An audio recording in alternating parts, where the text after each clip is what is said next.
Hello friends, welcome to my YouTube channel GK quiz में आप सभी का बहुत बहुत स्वागत है। एक बार फिर मैं आपके सामने उपस्थित हो गया हूँ फ्रेंड्स, बीपीएससी की आरई 4.0 को लेकर के, जिसमें आज हम बात करने वाले हैं भारतीय राष्ट्रीय आंदोलन से संबंधित काफ़ी अति महत्वपूर्ण टॉपिक। और आज हम बात करने वाले हैं गांधी युग की, ठीक है ना। आपको पता है गांधी युग का जो कालखंड है वो 1919 से लेकर 1947 तक माना जाता है। तो 1919 से 1947 के बीच में जितने भी घटनाएं घटित हुई हैं उन सभी को मैं इस वीडियो में कवर करने वाला हूं। जैसे चंपारण आंदोलन की बात करें, खिलाफत आंदोलन की बात करें, असहयोग आंदोलन, सविनय अवज्ञा आंदोलन, भारत छोड़ो आंदोलन, यानी जितने भी आंदोलन किए गए थे उन सबको इस वीडियो में कवर करने वाले हैं, विथ डिटेल से कवर करने वाले हैं, ठीक है ना। इसलिए वीडियो को शुरू से अंत तक जरूर देखिएगा। अंत में अगर वीडियो की क्वालिटी और कंटेंट अच्छा लगा तो चैनल को सब्सक्राइब करते हुए बेल आइकन दबाना मत भूलिएगा, ताकि जो भी मैं वीडियो अपलोड करूँगा उसका नोटिफिकेशन आपके पास पहुँच सकेगा, ठीक है ना। यह जो वीडियो होने वाला है फ्रेंड्स वन लाइनर के फॉर्मेट में होने वाला है, ठीक है। देखिए, इसके पहले मैंने फ्रेंड्स आपको जो उग्रवादी चरण है उसको भी मैंने अपलोड कर दिया है, ठीक है। तो आप उसको नहीं देखें तो जाकर उसको भी देख लीजिएगा, और उदारवादी चरण को भी मैंने अपलोड कर दिया है। चलिए शुरुआत करते हैं। बात करते हैं फ्रेंड्स गांधी युग की। तो याद रखिएगा, पहली बात तो आपको पता होना चाहिए कि जो गांधी युग का जो कालखंड है वो कब से कब है। तो देखिए, गांधी युग का जो कालखंड माना जाता है ना फ्रेंड्स, ये माना जाता है 1919 से लेकर, ठीक है, 1919 से लेकर के 1947 तक ही माना जाता है गांधी युग, ठीक है ना। तो पहला ही प्रश्न बन जाएगा कि 1919 से 1947 के बीच के कालखंड को किस नाम से जाना जाता है। तब आप आंसर करेंगे गांधी युग के नाम से जाना जाता है, ठीक है ना। याद रखिएगा। अगला प्रश्न आपके सामने पहला वन लाइनर फॉर्मेट में कह रहा है, महात्मा गांधी ने सत्याग्रह क्रियाविधि सबसे पहले कहाँ प्रयुक्त की थी। देखिए, महात्मा गांधी ने पहली बार जो अपना सत्याग्रह शुरू किया था वो बिहार के चंपारण से शुरू किया था। कहाँ से? बिहार के चंपारण से, ठीक है ना। यह 1917 की घटना है फ्रेंड्स, ठीक है ना। 1917 में बिहार के ऊपर तीन कठिया प्रणाली यानी नील की खेती को लेकर के अंग्रेजों द्वारा जो अत्याचार किया जा रहा था उसके खिलाफ यह आंदोलन चलाया गया था गांधी जी के द्वारा, जो कि गांधी जी का प्रथम सत्याग्रह सफल सत्याग्रह था, ठीक है। कब शुरू किया गया था? 1917 में शुरू किया गया था।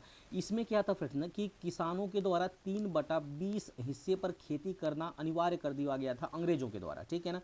और जो किसान थे वो खेती करना नहीं चाहते थे नील की, क्योंकि जिस स्थान पर वो खेती करते थे नील की वहाँ पर ज़मीन बंजर हो जाता था और नील की खेती की एवज में किसानों को उचित मूल्य भी नहीं दिया जाता था, ठीक है ना। इसलिए किसान बहुत ही क्षुब्ध थे वहाँ के, और इस तरह से वहाँ के जो किसान नेता थे राजकुमार शुक्ला के आह्वान पर गांधी जी चंपारण आए और चंपारण से अपना प्रथम सफल सत्याग्रह शुरू किया था। कब किया था फ्रेंड्स? 1917 में शुरू किया गया। तो पहला क्वेश्चन आपको विशेष तौर पे याद रखना है। तो प्रश्न पूछा जाता है कि किसके आह्वान पे महात्मा गांधी आए थे। तो वो आए थे फ्रेंड्स, याद रखिएगा, किसके? तो राजकुमार शुक्ला, या ये नाम आपको बहुत याद रखना है, ठीक है। राजकुमार शुक्ला, इनकी कहानी बहुत अच्छी है। चलिए, पहला क्वेश्चन आप समझ पाए होंगे। अगला प्रश्न कह रहा है कि अंग्रेजी पुलिस अफसर कैप्टन सैंडर्स किसके द्वारा गोली से मारा गया था। देखिए, जो अंग्रेजी अफसर था कैप्टन सैंडर्स की हत्या किसने की थी, ये प्रश्न आपसे पूछ रहा है। तो ये किया था फ्रेंड्स भगत सिंह ने। सैंडर्स को गोली मारकर हत्या किया था भगत सिंह ने। ये भी आपको विशेष तौर पर याद रखना था, ठीक है। चलिए, अगला प्रश्न आपके सामने है, कह रहा है कि जय हिंद का नारा किसने दिया था। देखिए, जय हिंद का नारा दिया था सुभाष चंद्र बोस ने दिया था। क्या दिया था फ्रेंड्स? सुभाष चंद्र बोस, यानी नेताजी सुभाष चंद्र बोस ने जय हिंद का नारा दिया था, ठीक है। साथ ही साथ सुभाष चंद्र बोस से एक और प्रश्न याद रखना है। इनकी एक पुस्तक बार बार एग्जाम में पूछी जाती है, इंडियन स्ट्रगल। याद रखिएगा, इंडिया स्ट्रगल इनकी काफ़ी महत्वपूर्ण पुस्तक है जो कई बार आपके एग्जामों में पूछी जाती है। तो इसको आप विशेष तौर पर याद रखिएगा। इंडिया स्ट्रगल किसकी पुस्तक है? तो है फ्रेंड्स सुभाष चंद्र बोस की, ठीक है। चलिए आगे बढ़ते हैं। अगला प्रश्न कह रहा है फ्रेंड्स कि किस वर्ष मुस्लिम लीग ने एक पृथक राष्ट्र का संकल्प पाकिस्तान प्रस्ताव स्वीकार किया था। तो वो वर्ष था फ्रेंड्स 1940। याद रखिएगा, 1940 में मुस्लिम लीग ने एक अलग राष्ट्र बनाने की मांग किया था, ठीक है। उस राष्ट्र का नाम था पाकिस्तान। क्या था फ्रेंड्स? पाकिस्तान उस राष्ट्र का नाम था। ये भी आपको याद रखना है। अब बात आती है मुस्लिम लीग की। देखिए, मुस्लिम लीग की स्थापना कब हुई? तो मुस्लिम लीग की स्थापना हुई थी फ्रेंड्स 1906 ईस्वी में, ठीक है ना। 1906 ईस्वी में मुस्लिम लीग की स्थापना होती है।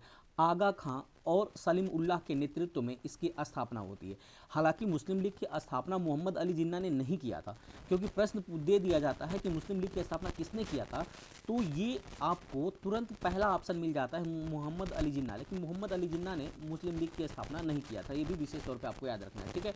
मोहम्मद अली जिन्ना 1906 में, उस समय दादा भाई नेहरूजी के सचिव के रूप में 1906 का जो अधिवेशन हो रहा था उसमें शामिल हो रहे थे, जबकि मुस्लिम लीग से 1906 में वो जुड़े नहीं थे, बाद में जाकर ये मुस्लिम लीग से जुड़ते हैं, ठीक है ना। तो ये भी आपको विशेष तौर पर पॉइंट याद रखना है। अगला प्रश्न है कि 1947 के बाद किस राज्य को भारत संघ में सैनिक कार्रवाई द्वारा बलपूर्वक मिलाया गया था।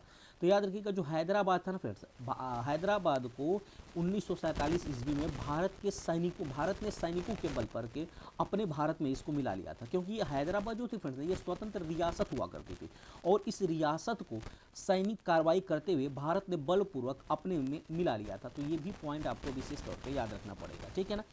चलिए फ्रेंड्स, आगे बढ़ते हैं अगले क्वेश्चन की तरफ। अगला प्रश्न आपके सामने कह रहा है कि किसने कहा था कि तुम मुझे खून दो मैं तुम्हें आज़ादी दूंगा। तो ये कहा था फ्रेंड्स सुभाष चंद्र बोस ने। किसने कहा था? सुभाष चंद्र बोस ने ये नारा दिया था कि तुम मुझे खून दो मैं तुम्हें आज़ादी दूंगा। यह भारत के प्रत्येक महिलाओं से यानी प्रत्येक माताओं से आग्रह किया था कि आप अपने बच्चों को मुझे दीजिए और मैं आपको आज़ादी ला कर दूंगा। तो ये वक्तव्य किसका था? तो ये नारा किसका था? तो सुभाष चंद्र बोस का था, ठीक है ना। अगला प्रश्न है कि देश बंधु की उपाधि संबंधित है, यानी देश बंधु की उपाधि किसको दिया गया था? तो फ्रेंड्स दिया गया था चित्तरंजन दास को, यानी CR दास के नाम से भी इनको जाना जाता है, जिन्हें देश बंधु की उपाधि दिया गया था। तो विशेष तौर पे इतना पॉइंट आपको याद रखना पड़ेगा। एक पॉइंट और याद रखिएगा फ्रेंड्स, चित्तरंजन दास की अगर मैं बात करूँ तो चित्तरंजन दास ने फ्रेंड्स किस पार्टी की स्थापना किया था? तो स्वराज पार्टी की स्थापना किया था। याद रखिएगा, स्वराज पार्टी की स्थापना किसने किया था? तो चित्तरंजन दास ने किया था। तो ये भी आपको विशेष तौर पे याद रखना पड़ेगा। आगे बढ़ते हैं, अगला प्रश्न कह रहा है कि 1929 का अधिवेशन जिसमें पूर्ण स्वराज्य का लक्ष्य घोषित किया गया था वो कहाँ पर हुआ था? काफ़ी अति महत्वपूर्ण प्रश्न है आपके लिए। देखिए, जो 1929 का अधिवेशन हुआ था ना, और 1929 के अधिवेशन में ही पूर्ण स्वराज का लक्ष्य घोषित किया गया था। ये प्रश्न पहली बार पूछा जाता है कि किस अधिवेशन में, तो किस 1929 का जो लाहौर अधिवेशन हुआ था ना, इसी में पूर्ण स्वराज का लक्ष्य घोषित किया गया था।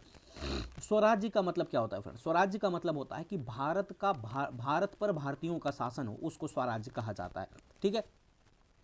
और याद रखिएगा, स्वराज के बारे में बाल गंगाधर तिलक ने कहा था कि स्वराज हमारा जन्मसिद्ध अधिकार है, मैं उसे लेकर रहूंगा। तो ये सारे पॉइंट भी आपको विशेष तौर पे याद रखना है। अगला प्रश्न आपके सामने है कि कांग्रेस ने भारत छोड़ो आंदोलन का प्रस्ताव किस वर्ष पारित किया था? तो कांग्रेस ने भारत छोड़ो आंदोलन का जो प्रस्ताव है फ्रेंड्स वो पारित किया था 1942 में। कब पारित किया था?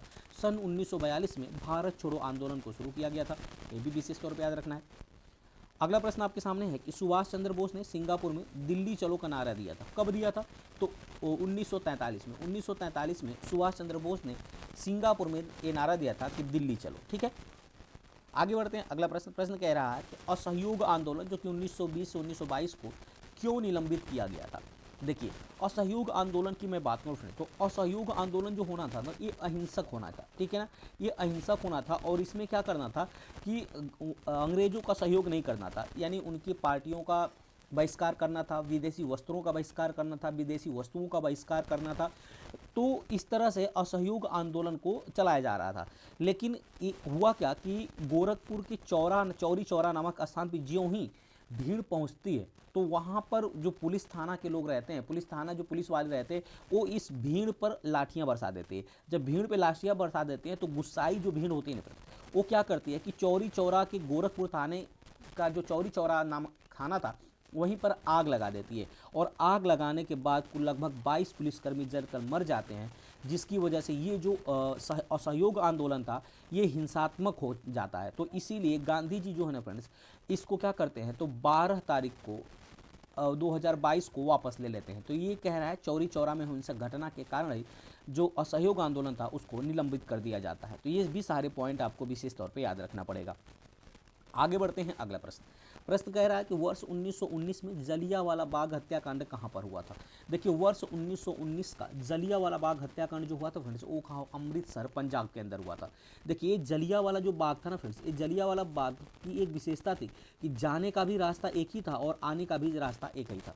देखिए हालांकि 13 अप्रैल 1919 को जलियांवाला बाग हत्याकांड हुआ था, 12 अप्रैल को यानी ठीक एक दिन पहले रात के अंदर 12 अप्रैल को अंग्रेजों द्वारा जो है मार्शल लॉ लागू कर दिया जाता है, यानी भीड़ को इकट्ठा करने पर रोक लगा दिया जाता है। लेकिन इसकी जानकारी जो है भारतीयों को नहीं हो पाती है और अगले दिन प्रस्तावित तिथि के आधार पर 13 अप्रैल को, याद रखिएगा 13 अप्रैल 1919 को लोग जलियांवाले बाग में उपस्थित होते हैं और शांतिपूर्वक सभा करते रहते हैं। तब तक याद रखिएगा अंग्रेज अधिकारी माइकल ओ डायर, याद रखिएगा माइकल ओ डायर, दो नाम आपको याद रखना है, एक तो माइकल ओ डायर, ठीक है ना, माइकल ओ डायर जो है ये आदेश देता है। और किसको आदेश देता है, तो ये आदेश देता है रेनिगल्ड डायर को। किसको आदेश देता है, तो रेनिगल्ड, याद रखिएगा रेनिगल्ड डायर को ये आदेश देता है और रेनिगल्ड डायर जा करके उस निहत्थी भीड़ पर फायरिंग करवा देता है, यानी अंधाधुंध गोलियां चलवा देता है, ठीक है, जिसके कारण बहुत से लोग मर जाते हैं इस जलियांवाला बाग हत्याकांड के अंदर में। तो ये आपको विशेष तौर पे याद रखना है कि किसने आदेश दिया था, ये प्रश्न पूछा जाता है। तो वो दिया था माइकल ओ डायर ने। अब गोलियां किसने चलवाई थी, तो रेनिगल्ड ओ डायर ने चलवाई थी गोलियां, ठीक है ना। उम्मीद करते हैं इतनी चीज़ें आपको अच्छी तरह से समझ में आई होंगी। अगला प्रश्न कह रहा है कि नमक सत्याग्रह किस ईस्वी में प्रारंभ किया गया था। देखिए नमक सत्याग्रह की शुरुआत हुआ था 1930 में। कब हुआ था, 1930 में। दांडी में जाकर दांडी से शुरुआत किया गया था नमक सत्याग्रह का, और यहाँ पे नमक कानून को तोड़ा गया था नमक बना करके, ठीक है ना। और इसमें कितने लोग जो है ये शामिल हुए थे, कुल 76 लोगों के साथ नमक सत्याग्रह शुरू किया था महात्मा गांधी ने, ये भी आपको याद रखना है। अगला प्रश्न है कि किस कृत्य के कारण भगत सिंह, राजगुरु और सुखदेव को 23 मार्च 1931 को फांसी दी गई। याद रखिएगा 23 मार्च 1931 को 1928 में लाहौर में सैंडर्स की हत्या के कारण जो है ये भगत सिंह, राजगुरु और सुखदेव को फांसी दिया गया था। तो ये भी पॉइंट आपको विशेष तौर पे याद रखना पड़ेगा। अगला प्रश्न है किस अधिनियम के तहत बिना मुकदमा दोषी सिद्धि के ही विधि न्याय ने किसी भी व्यक्ति को कैद करने का अधिकार सरकार को दिया था। तो देखिए 1919 में, याद रखिएगा 1919 में रॉलेक्ट एक्ट लाया गया था, रॉलेक्ट एक्ट, ठीक है, सर सिडनी रॉलेक्ट की अध्यक्षता में रॉलेक्ट एक्ट लाया गया था।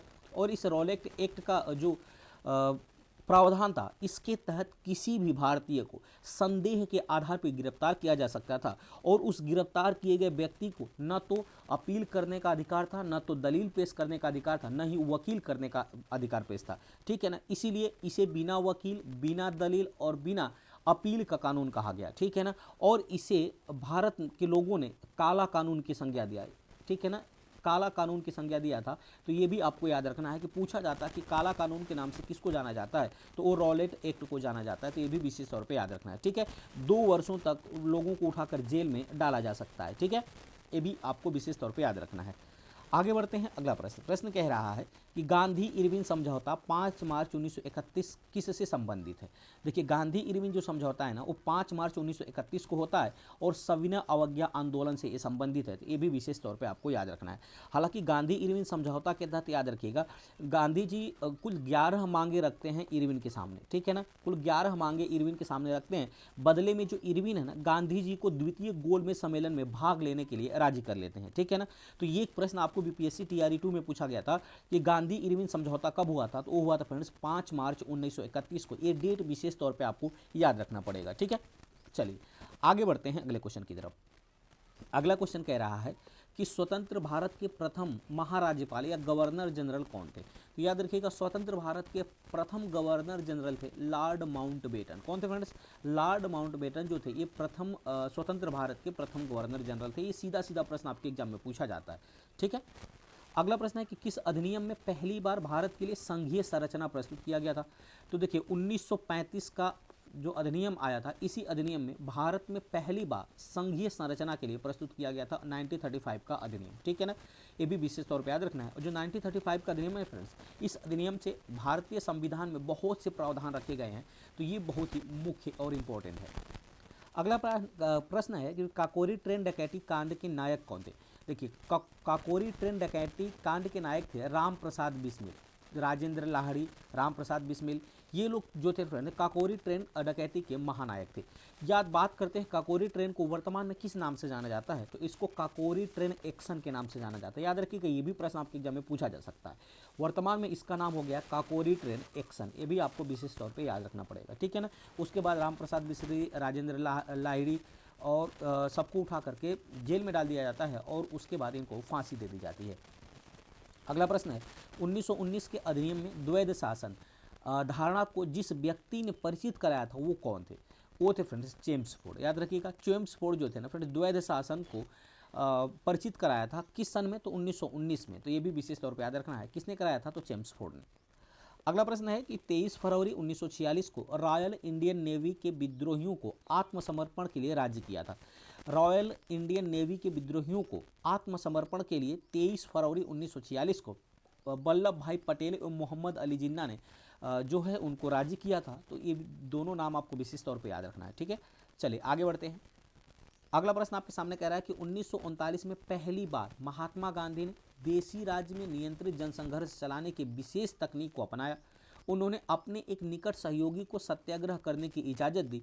वह निकट सहयोगी कौन था, वो थे फ्रेंड्स वल्लभ भाई पटेल।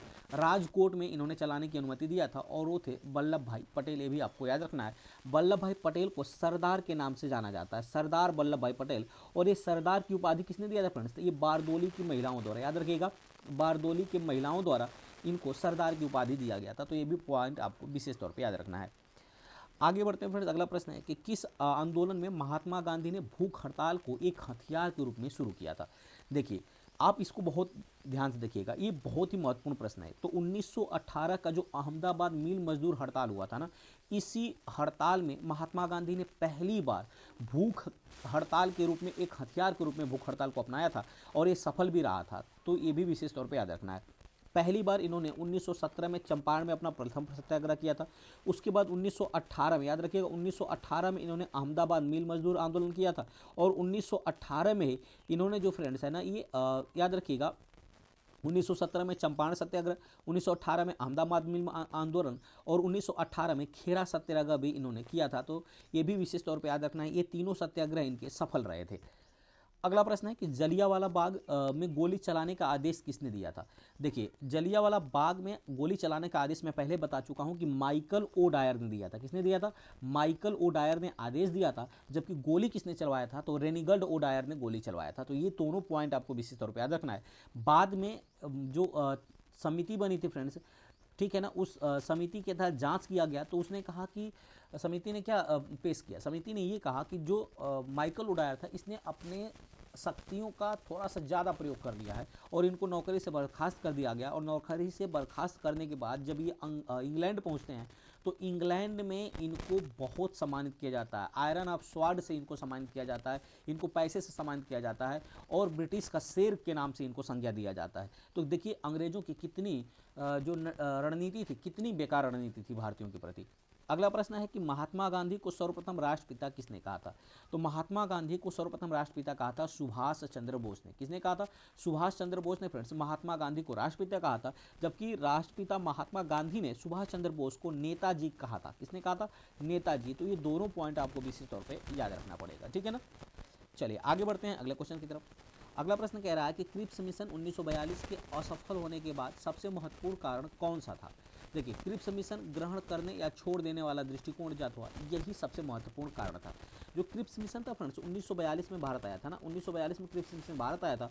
और इसी क्रिप्स मिशन के तहत इसमें हालांकि इसको जो है ना असफल होने का महत्वपूर्ण कारण क्या था कि क्रिप्स ग्रहण करने या उसको छोड़ देने वाला दृष्टिकोण जो था, ये इसका असफल होने का कारण था, ठीक है ना।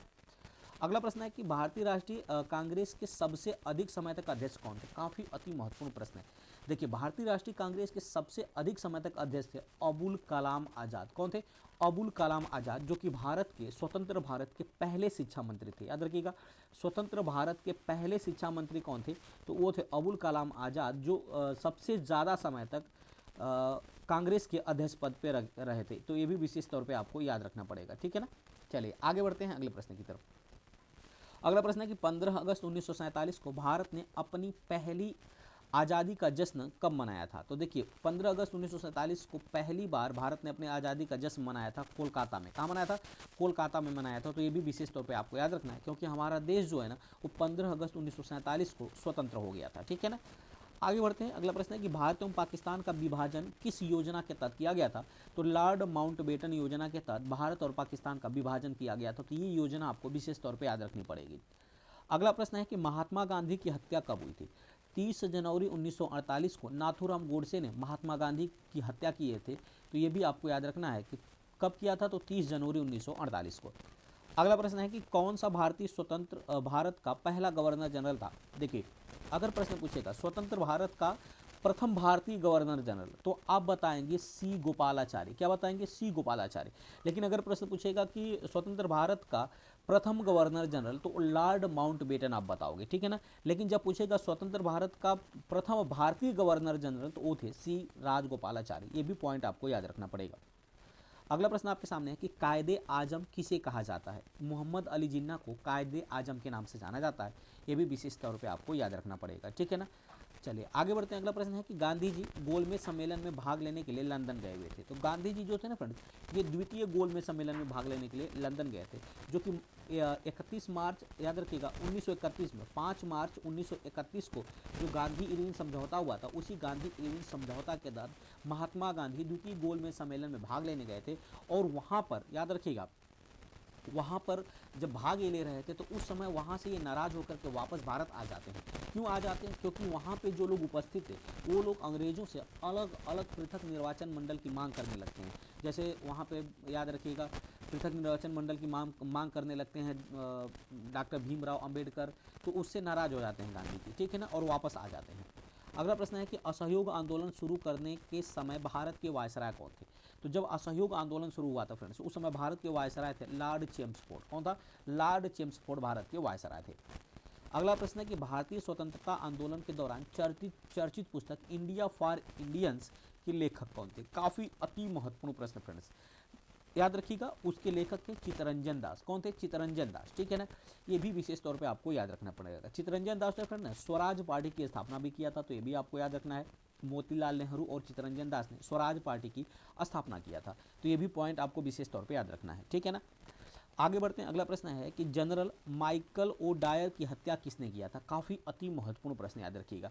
1919 में, याद रखिएगा 1919 का जो जलियांवाला बाग हत्याकांड हुआ था फ्रेंड्स, इस जलियांवाला बाग हत्याकांड में एक छोटा सा बच्चा बच गया था जिसका नाम था उधम सिंह। क्या था? सरदार उधम सिंह नाम था। और ये बच्चा बड़ा होकर के ये जा करके, याद रखिएगा, ये वहाँ पर ब्रिटेन में जाकर के, इंग्लैंड जाकर के माइकल ओ डायर की हत्या कर लेते हैं। और 1919 के, याद रखिएगा 1919 के जलियांवाला बाग हत्याकांड की बदला लेने के लिए इन्होंने हत्या करता है सरदार उधम सिंह ने। किसका? माइकल ओ डायर का। तो ये भी विशेष तौर पर याद रखना है। ये वही बच्चा है जो जलियांवाला बाग हत्याकांड में जिंदा बन जाता है। अगला प्रश्न है साइमन कमीशन का भारत आगमन किस वर्ष हुआ था? वैसे तो साइमन कमीशन बनकर तैयार हुआ था 1927 में, याद रखिएगा 1927 में, लेकिन भारत आया था 1928 में। यही साइमन कमीशन जब भारत आया था फ्रेंड्स, तो इस समय भारत में बहुत ही पुरजोर इसका विरोध हुआ था। ठीक है ना। और पंजाब से नेतृत्व कर रहे लाला लाजपत राय पर साइमन कमीशन के दौरान जो है लाठियां बरसा दिया गया था और लाला लाजपत राय के सर में चोट लग गई थी, जिसके कारण बाद में लाला लाजपत राय की मृत्यु हो गई थी। ठीक है ना। और साइमन कमीशन की बात करें तो इस दौरान एक नारा दिया गया था, साइमन गो बैक का नारा दिया गया था। साइमन गो बैक का नारा दिया था। और किसने दिया था? तो लाला लाजपत राय ने। अब प्रश्न पूछा जाता है कि साइमन गो बैक का नारा लिखा किसने था? तो इसको लिखा था यूसुफ मेहर अली ने। किसने लिखा था? यूसुफ मेहर अली ने। तो ये भी पॉइंट आपको विशेष तौर पर याद रखना पड़ेगा। आगे बढ़ते हैं फ्रेंड्स। अगला प्रश्न कह रहा है कि भारतीय कम्युनिस्ट पार्टी का अस्तित्व किस वर्ष में आया था? देखिए भारतीय कम्युनिस्ट की बात करें, भारतीय कम्युनिस्ट पार्टी का जो अस्तित्व है वो कब आया था? तो 1921 में इसका अस्तित्व सामने आया था। महात्मा गांधी के राजनीतिक गुरु कौन थे? तो काफ़ी अति महत्वपूर्ण प्रश्न है। वो थे गोपाल कृष्ण गोखले। कई बार आपके एग्जाम में पूछा जा चुका है कि महात्मा गांधी के राजनीतिक गुरु कौन थे? तो वो थे गोपाल कृष्ण गोखले। ये भी आपको विशेष तौर पर याद रखना पड़ेगा। महात्मा गांधी से एक पॉइंट आपको याद रखना है कि महात्मा गांधी 1915 में, याद रखिएगा 9 जनवरी 1915 में दक्षिण अफ्रीका से भारत आए थे। इसलिए प्रतिवर्ष 9 जनवरी को प्रवासीय भारतीय दिवस भी मनाया जाता है। तो ये भी विशेष पॉइंट आपको विशेष तौर पर याद रखना पड़ेगा। ठीक है ना। अगला प्रश्न है कि सारे जहां से अच्छा हिंदुस्तान हमारा के रचनाकार कौन है? ये हैं इकबाल, याद रखिएगा, सारे जहाँ से अच्छा हिंदुस्तान हमारा के जो रचनाकार हैं वो है इकबाल, ये भी विशेष तौर पे याद रखना है। अगला प्रश्न है कि दीन बंधु के नाम से कौन विख्यात था? CF एंड्रयूज को दीन बंधु के नाम से जाना जाता था, ठीक है ना, दीन बंधु के नाम से जाना जाता है CF एंड्रयूज को, ठीक है ना। वहीं अगर प्रश्न पूछ लेगा कि देश बंधु के नाम से किसे जाना जाता है, तो देश बंधु के नाम से जाना जाता था CR दास, यानी चित्तरंजन दास को देश बंधु के नाम से जाना जाता है, जबकि दीन बंधु के नाम से प्रचर्चित थे CF एंड्रयूज। ये दोनों पॉइंट आपको विशेष तौर पर याद रखना है। अगला प्रश्न है कि my experiment with the truth के रचनाकार कौन है? तो ये प्रश्न सबको पता होगा, इसके रचनाकार हैं महात्मा गांधी। महात्मा गांधी ने पुस्तक लिखा था my experiment with the truth, ये भी विशेष तौर पे याद रखना है। साथ ही साथ महात्मा गांधी ने एक पत्रिका संचालित किया था जिसका नाम था यंग इंडिया, याद रखिएगा, यंग इंडिया पत्रिका का संचालन किसने किया था? तो महात्मा गांधी ने किया था। अगला प्रश्न है कि दांडी यात्रा में गांधी जी ने कितनी दूरी तय करके नमक का विरोध किया? तो कुल 385 किलोमीटर, याद रखिएगा, 385 किलोमीटर की दूरी तय करके महात्मा गांधी ने नमक बना करके नमक कानून को तोड़ने का काम किया था, और इनके साथ कुल 76 अनुयायियों ने भाग लिया था। ये भी आपको विशेष तौर पर याद रखना है, आगे चल करके यह भीड़ हजारों में जुड़ जाती है। अगला प्रश्न है गांधी जी ने किस कानून को काला कानून कहा था? तो जो रॉलेट एक्ट लाया गया था 1919 में, याद रखिएगा 1919 में जो रॉलेट एक्ट लाया गया था, जिसका उद्देश्य था कि संदेह के आधार पर किसी को भी गिरफ्तार किया जा सकता था, और गिरफ्तार करके याद रखिएगा, गिरफ्तार करके उसे 2 वर्षों तक जेल में रखा जा सकता था। इसी को महात्मा गांधी ने काला कानून कहा था, और इसी को बिना अपील, बिना वकील और बिना दलील का कानून कहा गया था। और इसी कानून के तहत, याद रखिएगा, इसी कानून के तहत जो है 2 व्यक्तियों को गिरफ्तार किया गया था, जिसके एवज में आपको कमेंट करके बताना होगा कि किनको किनको गिरफ्तार किया गया था, जिसके एवज में जलियांवाला बाग में जो है विरोध प्रदर्शन किया जा रहा था शांतिपूर्ण ढंग से। अगला प्रश्न है कि गांधी जी ने किस कानून को काला कानून, ये अभी मैंने बताया। चंपारण सत्याग्रह के दौरान महात्मा गांधी के साथ कौन कौन शामिल थे? देखिए, चंपारण सत्याग्रह के दौरान जो फ्रेंड्स हैं, महात्मा गांधी के साथ जो थे राजेंद्र प्रसाद और अनुग्रह नारायण सिंह भी शामिल थे, ये भी आपको याद रखना है। और चंपारण सत्याग्रह हुआ कब था? तो 1917 में चंपारण सत्याग्रह हुआ था, जो महात्मा गांधी का प्रथम सत्याग्रह था, सफल सत्याग्रह था। अगला प्रश्न है कि स्वराज पार्टी की स्थापना किस वर्ष हुई थी? तो स्वराज पार्टी की स्थापना 1923 को हुई थी, चित्तरंजन दास और मोतीलाल नेहरू के नेतृत्व में। ये भी विशेष तौर पे याद रखना है। देखिए फ्रेंड्स, ये जो सारी चीज़ें हैं ना, आपको बहुत ही विशेष तौर पे याद रखना है। 1922 में, याद रखिएगा, 1922 में गया अधिवेशन हुआ था बिहार के अंदर। ये दूसरा अधिवेशन था कांग्रेस का, और इसकी अध्यक्षता किसने किया था? तो इसकी अध्यक्षता किया था, याद रखिएगा, चित्तरंजन दास ने। किसने किया था? चित्तरंजन दास ने इसकी अध्यक्षता की थी। और इसमें क्या हुआ था कि 1923 में इन्होंने जो है इससे क्षुब्ध होकर के इन्होंने क्या किया था? इस्तीफा दे दिया था कांग्रेस के प्रति, कांग्रेस के अध्यक्ष के पद से। और 1923 में जाकर के इन लोगों ने एक नया पार्टी की स्थापना किया, जिसका नाम रखा गया स्वराज पार्टी, ठीक है ना। ये भी विशेष तौर पे याद रखना है। अगला प्रश्न है कि कांग्रेस का प्रथम विभाजन 1907 के सूरत अधिवेशन में हुआ था, इसमें दूसरा विभाजन कब हुआ था? तो देखिए, कांग्रेस का जो प्रथम विभाजन हुआ था 1907 में, 1907 में जो कि सूरत में अधिवेशन हो रहा था, जिसकी अध्यक्षता कर रहे थे रास बिहारी घोष। कौन कर रहा था? रास बिहारी घोष 1907 के अधिवेशन की अध्यक्षता कर रहे थे। और इन्हीं के अध्यक्षता में कांग्रेस जो है ना, ये 2 भागों में बढ़ जाता है। एक तो हो जाता है फ्रेंड्स गर्म दल के रूप में, और दूसरा हो जाता है नरम दल के रूप में। कांग्रेस 2 भागों में बढ़ जाता है। जबकि वापस से, याद रखिएगा, 1916 के लखनऊ अधिवेशन में, वापस से 1916 के लखनऊ अधिवेशन में कांग्रेस वापस से पैचअप हो जाता है, यानी कांग्रेस का गरम दल और नरम दल दोनों एक बार फिर से एक हो जाते हैं 1916 के लखनऊ अधिवेशन में। और 1916 के लखनऊ अधिवेशन में ही कांग्रेस और मुस्लिम लीग भी एक हो जाते हैं, ठीक है ना। तो पूछ रहा है प्रश्न कि दूसरी बार विभाजन कब हुआ था? दूसरी बार विभाजन होता मुंबई में 1918 के अंदर, तो ये भी आपको याद रखना है। अगला प्रश्न है कि किसे लोकप्रिय नाम लाल कुर्ती या कमीजों के रूप में प्रस्तुत किया जाता है? तो खुदाई खिदमतगार आंदोलन को लाल कुर्ती आंदोलन के नाम से जाना जाता है, या रेड स्कर्ट आंदोलन के नाम से भी जाना जाता है, रेड शर्ट आंदोलन के नाम से जाना जाता है। तो ये भी पॉइंट आपको विशेष तौर पे याद रखना पड़ेगा, ठीक है ना। अब आपको कमेंट करके बताना है कि खुदाई खिदमतगार जो आंदोलन है, इसकी शुरुआत किसने किया था।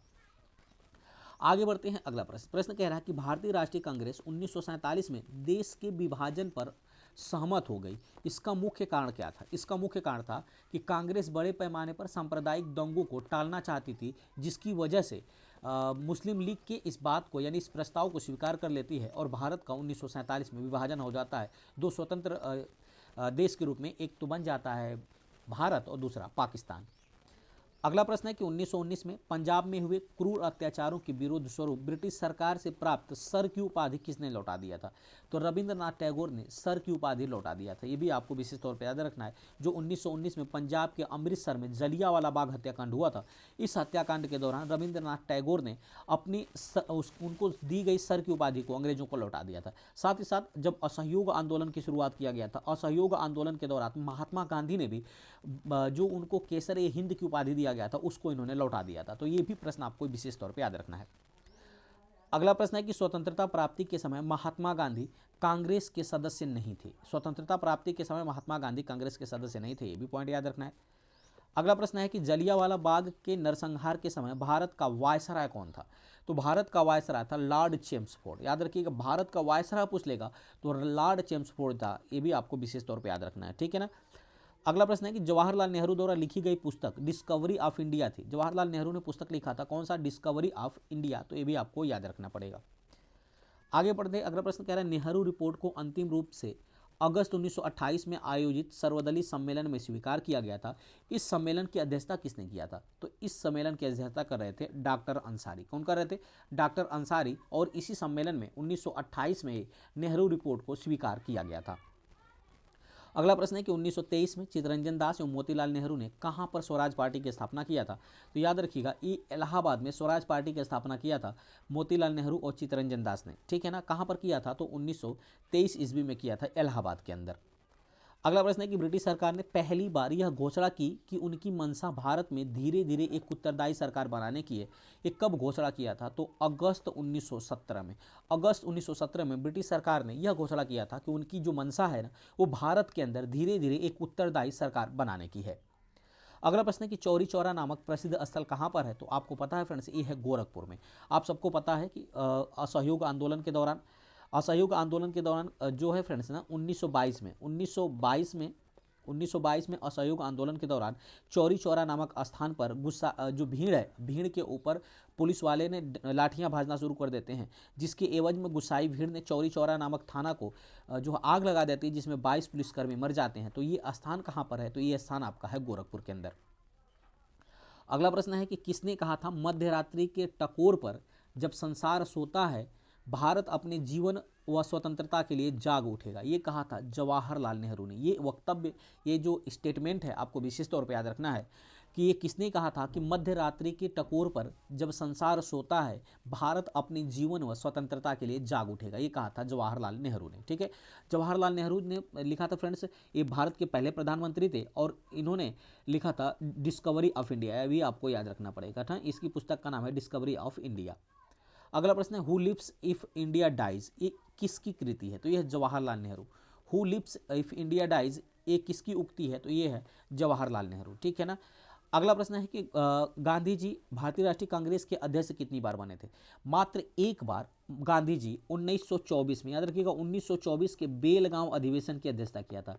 बेलगांव अधिवेशन की अध्यक्षता किया था मात्र एक बार महात्मा गांधी ने। तो ये भी आपको याद रखना है, कांग्रेस के अध्यक्ष बने थे। बेलगांव कहाँ पड़ता था फ्रेंड्स? एक कर्नाटक में, जिसकी अध्यक्षता किया था महात्मा गांधी ने, ठीक है ना। जबकि अगर प्रश्न पूछे कि महात्मा गांधी पहली बार कांग्रेस के अधिवेशन में कब शामिल हुए थे, तो 1901 के अधिवेशन में ये पहली बार शामिल हुए थे। जबकि अध्यक्षता इन्होंने एक ही बार किया था, 1924 के बेलगांव कर्नाटक की अध्यक्षता किया था। अगला प्रश्न है इनकलाब जिंदाबाद का नारा किसने दिया था? तो ये दिया था भगत सिंह ने। इसको पीछे भी मैंने आपको बता चुका हूँ। अगला है भारत में जब क्रिस मिशन आया तो उस समय भारत का वायसराय कौन था? याद रखिएगा, भारत में जब क्रिस मिशन आता है तो उस समय भारत का वायसराय थे लॉर्ड लिन लिथिगो। कौन थे? लॉर्ड लिन लिथिगो। ये भी आपको विशेष तौर पे याद रखना पड़ेगा, ठीक है ना। अगला प्रश्न है कि भारत की आज़ादी के समय कांग्रेस के अध्यक्ष कौन थे? काफ़ी अति महत्वपूर्ण प्रश्न। भारत की आज़ादी के समय कांग्रेस के अध्यक्ष थे JB कृपलानी। कौन थे? JB कृपलानी जो थे फ्रेंड्स, ये भारत के समय, आज़ादी के समय भारत के यानी कांग्रेस के अध्यक्ष थे। अगला प्रश्न है कि भारत एवं पाकिस्तान के बीच सीमांकन किसने किया था? तो याद रखिएगा, भारत और पाकिस्तान के बीच की जो सीमा रेखा है उसको किस नाम से जाना जाता है? तो रेड क्लिफ के नाम से जाना जाता है। ये सबको पता है, रेड क्लिफ के नाम से जाना जाता है। और इसका सीमांकन यानी इस सीमा का निर्धारण किया था सर सिरिल रेडक्लिफ ने, जिनके नाम पे इस रेखा का नाम रखा गया था। भारत और पाकिस्तान के बीच की सीमा रेखा को रेड क्लिफ के नाम से क्यों जाना जाता है? क्योंकि इसका सीमांकन किसने किया था? तो सर सिरिल रेडक्लिफ ने किया था। अगला प्रश्न है कि महात्मा गांधी ने हिंद स्वराज की रचना की थी जब वे जहाज से इंग्लैंड से दक्षिण अफ्रीका की यात्रा कर रहे थे, उसी समय जहाज पर हिंद स्वराज की रचना किया था। तो ये भी पॉइंट आपको याद रखना है, कोई सीधा सीधा प्रश्न पूछ लिया जाता है आपके एग्जाम में। इंडियन लिबरल फेडरेशन की स्थापना किसने किया था? तो इंडियन लिबरल फेडरेशन की स्थापना एस.एन. बनर्जी ने किया था, यानी सुरेंद्र नाथ बनर्जी ने इंडियन लिबरल फेडरेशन की स्थापना किया था। तो ये भी विशेष तौर पर याद रखना है। यहाँ से एक प्रश्न और आपको याद रखना है कि वो कौन से व्यक्ति थे जिन्होंने 1885 के अधिवेशन में कांग्रेस की इस अधिवेशन में भाग नहीं लिया था? तो वो थे फ्रेंड्स एस.एन. बनर्जी, यानी सुरेंद्र नाथ बनर्जी। वो क्यों नहीं भाग लिए थे फ्रेंड्स? याद रखिएगा, इन्होंने एक अपनी संस्था बनाया था, इंडियन एसोसिएशन। इंडियन एसोसिएशन की जो इनकी एक संस्था थी, इसी एसोसिएशन की ये उस समय अध्यक्षता कर रहे थे या भाग ले रहे थे, जिसकी वजह से कांग्रेस के जो 1885 का अधिवेशन हुआ था, पहला अधिवेशन गोकुलदास तेजपाल संस्कृत विद्यालय में मुंबई के अंदर, इसमें इन्होंने भाग नहीं लिया था। तो यहाँ से भी प्रश्न पूछा जाता है। अगला प्रश्न है कि महात्मा गांधी द्वारा प्रकाशित पत्रिका का नाम क्या है जो कि दक्षिण अफ्रीका में प्रकाशित किया गया था? तो इसका नाम है इंडियन ओपिनियन। ये सीधा सीधा कई बार एग्जाम में पूछा जा चुका है कि इंडियन ओपिनियन नामक जो महात्मा गांधी की पत्रिका है, ये कहाँ प्रकाशित की गई थी? तो दक्षिण अफ्रीका के दौरान प्रकाशित की गई थी। सविनय अवज्ञा आंदोलन 1930 की पराकाष्ठा में गांधी जी ने किसके साथ समझौते पर हस्ताक्षर किया था? तो याद रखिएगा, लॉर्ड इरविन के साथ। लॉर्ड इरविन के साथ 5 मार्च को, याद रखिएगा 5 मार्च 1931 को गांधी जी ने हस्ताक्षर किया था। तो ये भी प्रश्न पूछा जाता है, जिसे लॉर्ड इरविन और गांधी के बीच समझौता माना जाता है। अगला प्रश्न आपके सामने है कि वर्ष 1932 में अखिल भारतीय हरिजन संघ के संस्थापक कौन है? तो ये थे महात्मा गांधी। अखिल भारतीय हरिजन संघ की स्थापना किसने किया था? तो महात्मा गांधी ने किया था। अगला प्रश्न है कि 21 अक्टूबर 1943 को स्वतंत्र भारत की आज़ाद हिंद सरकार की घोषणा की गई थी, कहाँ किया गया था? तो ये सिंगापुर के अंदर किया गया था। स्वतंत्र भारत की आज़ाद हिंद सरकार की घोषणा कहाँ किया गया था? तो सिंगापुर के अंदर किया गया था। तो ये भी आपको याद रखना है, कब किया गया था? तो 21 अक्टूबर 1943 को किया गया था। अगला प्रश्न है कि भारतीय स्वतंत्रता संग्राम के दौरान साइमन कमीशन की नियुक्ति किस उद्देश्य से की गई थी?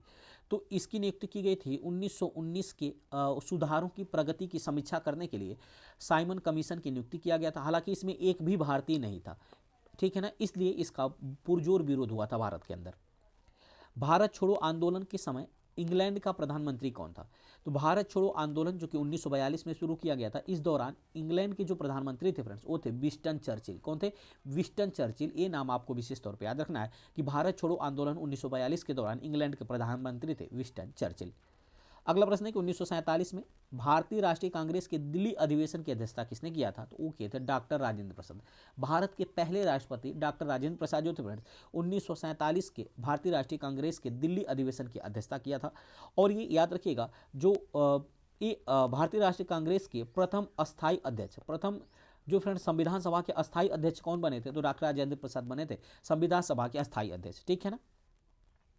अगला प्रश्न है कि दक्षिण अफ्रीका में रहने की अवधि में महात्मा गांधी ने किस पत्रिका का प्रकाशन किया था? अभी मैंने बताया था इंडियन ओपिनियन की स्थापित किया था। और ये टोटल 21 वर्ष तक दक्षिण अफ्रीका में रहे हैं और इस दौरान ये 3 बार भारत आए। कितनी बार आए? 3 बार भारत आए थे। ये भी आपको याद रखना है। एक इसका पॉइंट आपको याद रखना है कि दक्षिण अफ्रीका में प्रवास के दौरान गांधी जी ने इंडियन ओपिनियन नामक अखबार निकाला था और यह गुजराती, हिंदी, तमिल और अंग्रेजी में प्रकाशित होता था। तो यानी इन 4 भाषाओं को भी याद रखना है, ठीक है ना। कौन कौन सी है? तो गुजराती, हिंदी, तमिल और अंग्रेजी भाषा में इसका प्रकाशन हुआ करता था। अगला प्रश्न है कि एम.के. गांधी किसके समर्थक थे? तो ये दार्शनिक अराजकतावाद के समर्थक थे महात्मा गांधी। गांधी जी की दृष्टि में अहिंसा का अर्थ क्या था? अहिंसा का अर्थ था सत्य की प्राप्ति करना। गांधी जी की दृष्टि में अहिंसा का अर्थ था सत्य की प्राप्ति करना। अगला प्रश्न है कि गांधी जी ने परिवार नियोजन हेतु क्या तरीका बताया था? गांधी जी ने परिवार नियोजन हेतु आत्मनियंत्रण का तरीका बताया था कि आत्मनियंत्रण करिए, ठीक है ना। गांधी जी दक्षिण अफ्रीका में कितने वर्ष तक रहे थे? तो अभी मैंने बताया 21 वर्ष तक रहे थे और 21 वर्ष के दौरान ये 3 बार भारत आए थे, ठीक है ना। अगला प्रश्न है कि दक्षिण अफ्रीका के किस रेलवे स्टेशन पर गांधी जी को ट्रेन से फेंक दिया गया था? तो जो था याद रखिएगा सेंट पीटरबर्ग था, जहां से गांधी जी को स्टेशन पर फेंक दिया गया था। तो ये भी आपको याद रखना है। अब ये प्रश्न आपके लिए टेस्ट के लिए, इसका आपको कमेंट करके बताना है। प्रश्न है कि एम.के. गांधी ने निम्नलिखित भारतीय राष्ट्रीय कांग्रेस के अधिवेशनों में से किस एक में सर्वप्रथम भाग लिया था? ये अगर आप वीडियो सही से देखोगे तो मैंने इसमें आपको आंसर बताया है कि उन्होंने कब भाग लिया था। तो आप इसका कमेंट करके आंसर जरूर दीजिएगा। अगला प्रश्न आपके सामने है कि भारत के स्वतंत्रता आंदोलन के दौरान महात्मा गांधी द्वारा स्थापित साबरमती आश्रम किस नगर से बाहर स्थित है? तो ये अहमदाबाद, याद रखिएगा, अहमदाबाद से बाहर स्थित था महात्मा गांधी द्वारा जो साबरमती आश्रम था, तो ये भी आपको याद रखना है। अगला प्रश्न है, कानूनी प्रतिबंधों के कारण विभिन्न धर्म संप्रदाय एवं वर्गों के लोगों को एकजुट करने का सहयोगी थे गांधी जी। यानी कि कानूनी प्रतिबंधों के कारण विभिन्न धर्म संप्रदाय एवं वर्गों के लोगों को एकजुट करने के जो सहयोग प्राप्त करने वाले थे, वो उनका बहुत बड़ा योगदान था महात्मा गांधी का। दक्षिण अफ्रीका में 1906 ईस्वी के पश्चात गांधी जी ने कौन सा आंदोलन चलाया था? तो वहां पर सत्याग्रह चलाया था। याद रखिएगा, 1906 ईस्वी के पश्चात दक्षिण अफ्रीका में महात्मा गांधी ने सत्याग्रह आंदोलन चलाया था। अगला प्रश्न है कि राजनीतिक क्षेत्र में गांधी जी का सर्वप्रथम महत्वपूर्ण कार्य क्या था? तो गिरमिटिया प्रथा के विरुद्ध इनका जो है राजनीतिक क्षेत्र में गांधी जी का महत्वपूर्ण आंदोलन था, महत्वपूर्ण कार्य था गिरमिटिया प्रथा के विरुद्ध इनका। ठीक है, गिरमिटिया प्रथा से क्या अभिप्राय है? तो मजदूरों की घृणित भर्ती, मजदूरों की घृणित भर्ती का संबंध जो है वो किसे? तो गिरमिटिया प्रथा से है। अगला प्रश्न है कि रॉलेट एक्ट के विरोध हेतु गांधी जी ने कौन सी सभा बनाई थी? तो सत्याग्रह सभा की बुलाया था इन्होंने। याद रखिएगा, सत्याग्रह सभा की स्थापना किया गया था महात्मा गांधी के द्वारा, जो कि रॉलेट एक्ट आया था 1919 में। ठीक है ना, तो इसी के खिलाफ सत्याग्रह सभा बनाई गई थी महात्मा गांधी के द्वारा। सत्याग्रह आंदोलन के समय पंजाब में गवर्नर पद पर कौन थे? तो देखिए, सत्याग्रह के दौरान जो है पंजाब के गवर्नर के रूप में थे माइकल ओडायर। कौन था? Michael O'Dwyer. और यही माइकल ओडायर है फिर जिन्होंने जलियांवाला बाग में जो शांतिपूर्वक भीड़ जो विरोध प्रदर्शन कर रही थी शांतिपूर्ण ढंग से, उस पर अंधाधुंध गोली चलाने का आदेश दे देता है। जनरल डायर को जलियांवाला बाग कांड की क्या सजा मिली थी? तो इसको उनको मात्र नौकरी से बर्खास्त कर दिया गया था। हालांकि इसको याद रखिएगा, ब्रिटिश भारत का इनको शेर कहा गया था और इसे आयरन ऑफ स्वॉर्ड से सम्मानित किया गया था और इसको पैसे भी दिए गए थे। याद रखिएगा, ये था अंग्रेजों का जो नीचता थी अंग्रेजों की। लॉर्ड सभा ने डायर के बारे में क्या कहा था? तो लॉर्ड सभा ने डायर के बारे में कहा था कि ब्रिटिश साम्राज्य का ये शेर है। याद रखिएगा, ब्रिटिश साम्राज्य का शेर कहा था इसको। ब्रिटिश अखबारों में डायर को किस प्रशंसा ने नवाजा गया था? तो ब्रिटिश साम्राज्य का रक्षक भी कहा गया था। तो ये भी आपको याद रखना है कि जो माइकल ओ डायर था, जब इसको अपने पद से भारत के अंदर बर्खास्त कर दिया गया और इसको इंग्लैंड भेज दिया गया, तो वहां जाने के बाद इसे आयरन ऑफ स्वॉर्ड से सम्मानित किया गया। इसको ब्रिटिश साम्राज्य का शेर कहा गया, ब्रिटिश साम्राज्य का रक्षक कहा गया, यानी इन पदवी से इसको नवाजा गया था। तो ये भी आपको याद रखना है। अगला प्रश्न है कि किस आंदोलन के दौरान सरकार द्वारा असम में कनिंघम सर्कुलर लागू किया गया था? तो ये सविनय अवज्ञा, याद रखिएगा, सविनय अवज्ञा के द्वारा असम के अंदर कनिंघम सर्कुलर लागू किया गया था। अगला प्रश्न है कि गांधी इरविन समझौता कब हुआ? तो पहले बता चुका हूं कि 5 मार्च 1931 को गांधी इरविन समझौता हुआ था। भारतीय राष्ट्रीय कांग्रेस के 1938 का अधिवेशन किस शहर में हुआ था? तो याद रखिएगा, हरिपुरा में हुआ था। हरिपुरा के अंदर हुआ था, जिसकी अध्यक्षता सुभाष चंद्र बोस ने किया था। किसकी अध्यक्षता किसने किया था? सुभाष चंद्र बोस ने इसकी अध्यक्षता किया था। 1938 का जो अधिवेशन हुआ था हरिपुरा में हुआ था। 1927 की बटलर कमेटी का उद्देश्य क्या था? तो 1927 के बटलर कमेटी का उद्देश्य था कि भारतीय सरकार तथा देशी राज्यों के बीच संबंधों को सुधारना इसका मुख्य उद्देश्य था। उम्मीद करते हैं फ्रेंड्स, ये गांधी युग से रिलेटेड जो भी प्रश्न मैंने कराया है ये काफ़ी अति महत्वपूर्ण है, आपको अच्छी तरह से समझ में आया होगा। अगर वीडियो की क्वालिटी और कंटेंट अच्छा लगा तो चैनल को सब्सक्राइब करते हुए बेल आइकन दबाना मत भूलिएगा और आल जरूर कर दीजिएगा, ताकि जो भी मैं वीडियो अपलोड करूँगा उसका नोटिफिकेशन आपके पास पहुँच सकेगा। तो चलिए मिलते हैं ऐसे मजेदार टॉपिक के साथ अगली वीडियो में, तब तक के लिए बहुत बहुत धन्यवाद। Thanks for watching. इसका जो PDF है ना फ्रेंड्स, अगर PDF चाहिएगा तो आप हमारे टेलीग्राम चैनल को ज्वाइन कर लीजिएगा। टेलीग्राम चैनल का डिस्क्रिप्शन में लिंक दे दूंगा, वहाँ से आपको इसका PDF मिल जाएगा। बहुत बहुत धन्यवाद।